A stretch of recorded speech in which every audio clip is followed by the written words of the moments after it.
warahmatullahi wabarakatuh.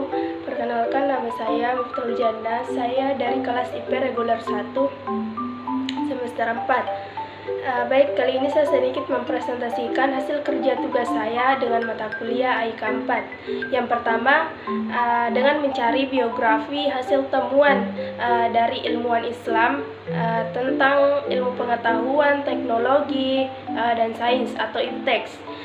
Dan kali ini saya mengambil salah satu biografi dari ilmuwan Islam, yaitu Ar-Razi. Nama lengkap Ar-Razi ini Abu Bakar Muhammad bin Zakaria Ar-Razi. Ar-Razi ini dia dikenal sebagai ahli kedokteran, yang dimana ilmuwan ini dialah yang pertama menemukan obat penyembuhan penyakit-penyakit yang telah tertimpa kepada masyarakat. Nah, dia bisa mampu menciptakan atau menemukan obat-obat yang bisa menyembuhkan dari segala penyakit. Bukan hanya dia di ahli kedokteran, namun dia juga ahli di sains, fisika, ataupun biologi. Baik, selanjutnya nomor 2, yaitu bagaimana perspektif Islam tentang IPTEX, jelaskan secara eksplisit beserta dalilnya.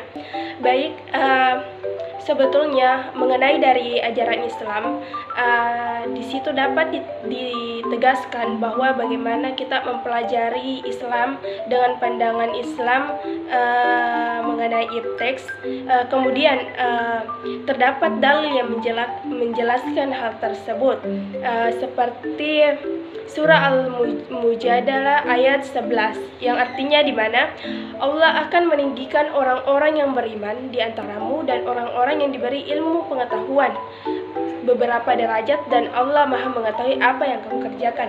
Nah, di sini maksud dari dalil tersebut yaitu surah Al-Mujadalah ayat 11, yang dimana dapat diartikan bahwa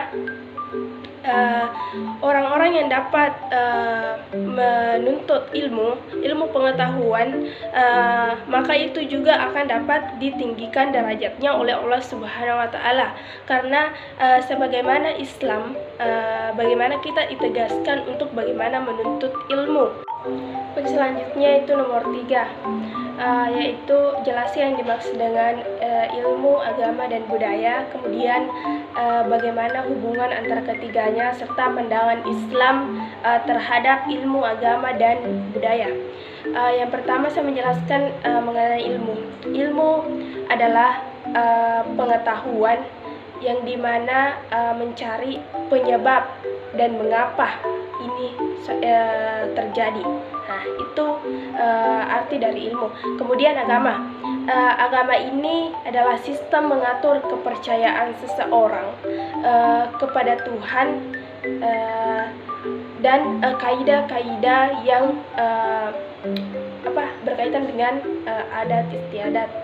Nah, adapun budaya. Budaya ini bisa saja dikatakan sebagai kebiasaan, yang pada umumnya budaya ini adalah cara hidup manusia ataupun masyarakat dengan sekelompok tertentu, yang dimana dia mempunyai kebiasaan-kebiasaan yang tidak bisa dia hilangkan. Nah, adapun yang menjadi hubungan antara ketiganya ini, ketiga ini tidak bisa dipisahkan antara ilmu, agama, dan budaya. Karena mengapa? Dia sudah saling berkaitan, yang dimana agama sudah ada pada nilai-nilai budaya, begitupun sebaliknya. Dan bagaimana pandangan Islam terhadap ilmu, agama, dan budaya. Pandangan Islam ini sebetulnya banyak juga yang berdampak kepada masyarakat, karena terkadang ada juga ajaran Islam yang bertentangan dengan budaya, tetapi yang dimana kita ketahui bahwa ketiga ini saling berhubungan dan berkaitan yang tidak bisa dipisahkan. Baik, selanjutnya itu nomor 4, jelaskan secara eksplisit bagaimana integrasi ajaran Islam dan ilmu pengetahuan.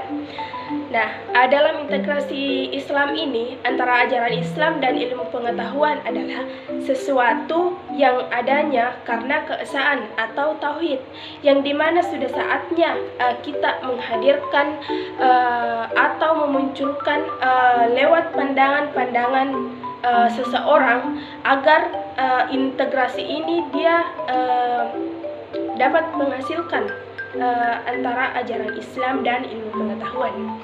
Nomor 5. Jelaskan yang dimaksud dengan slogan, arti dari slogan ilmu untuk ilmu. Nah, mengenai dari slogan ilmu untuk ilmu, yaitu bagaimana kita menekankan kepada seseorang bahwa pentingnya ilmu pengetahuan. Nah, ilmu pengetahuan, bagaimana kita mencari ilmu untuk kebenaran.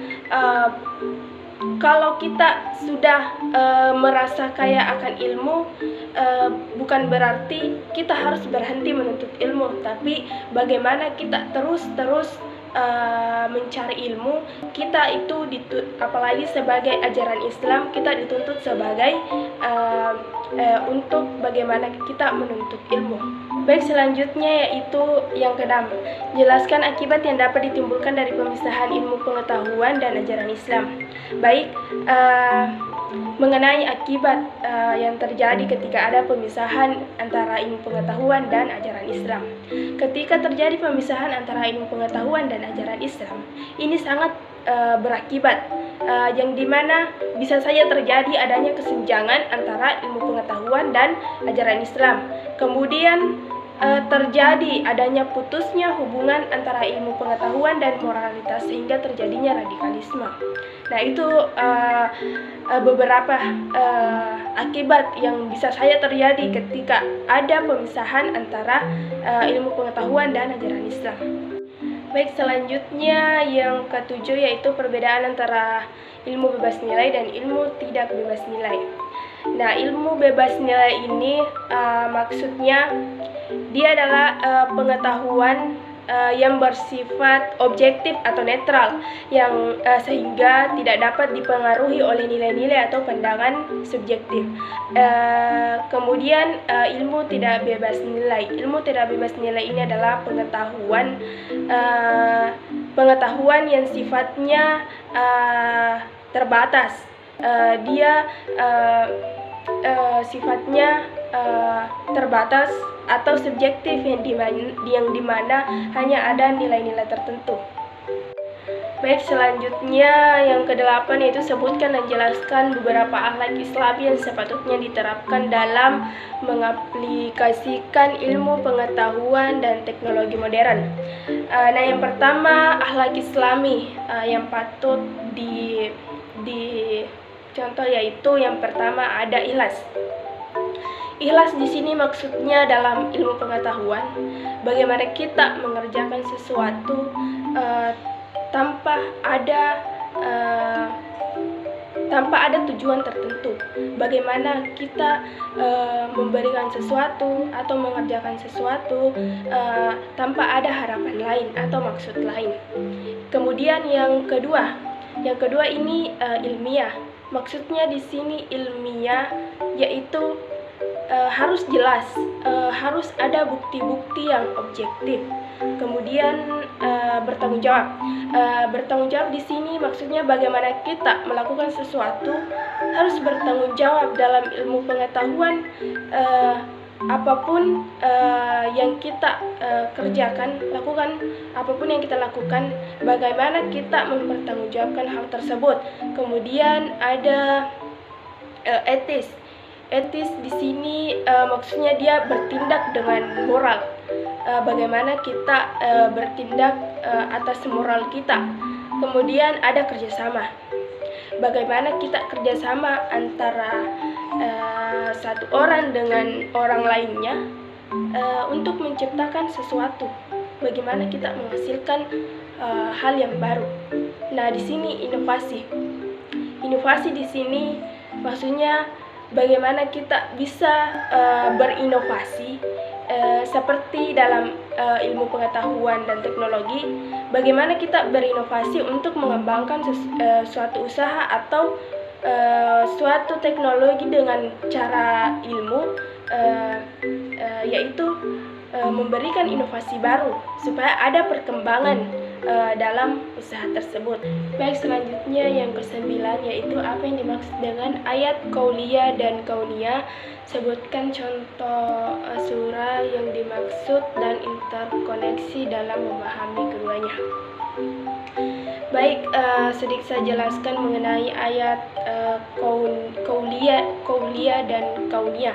Ayat qauliyah ini dia menjelaskan tentang ayat-ayat yang menjelaskan mengenai tentang ucapan atau perkataan seseorang. Kemudian ayat qauliyah ini dia lebih menjelaskan pada fenomena alam atau kejadian-kejadian alam yang terjadi. Contoh dari ayat qauliyah yaitu seperti Al-Fatihah sampai ayat 1 sampai 7. Kemudian contoh dari ayat kauniyah yaitu surah Al-An'am ayat 95 sampai 99. Nah, itu sedikit penjelasan dari mengenai ayat qauliyah dan kauniyah. Baik, selanjutnya yang terakhir yaitu jelaskan tujuan penciptaan manusia serta klasifikasi potensi dasar manusia yang Anda ketahui. Menurut pemahaman saya, sebetulnya tujuan penciptaan manusia ini bagaimana kita mengenal, mengabdi kepada Allah Subhanahu wa Ta'ala dengan mengenal dan memperoleh kebahagiaan di dunia dan di akhirat. Manusia ini diciptakan sebagai makhluk yang bagaimana kita diberikan akal, kemampuan untuk berpikir, dan itu sudah juga termasuk bagaimana kita diberikan kebebasan dalam kemampuan kita.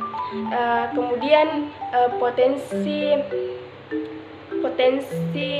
dasar manusia yang saya pahami yaitu ada potensi rohani, jasmani, dan potensi sosial. Baik, itulah sedikit presentase dari saya. Mohon maaf ketika ada salah kata dari saya, itu murni dari dalam diri saya, dan ketika ada kelebihan dari presentasi saya kali ini, itu adalah datangnya dari Allah Subhanahu wa Ta'ala. Saya ucapkan syukron, billahi fisabilil haq, fastabiqul khairat. Assalamualaikum warahmatullahi wabarakatuh.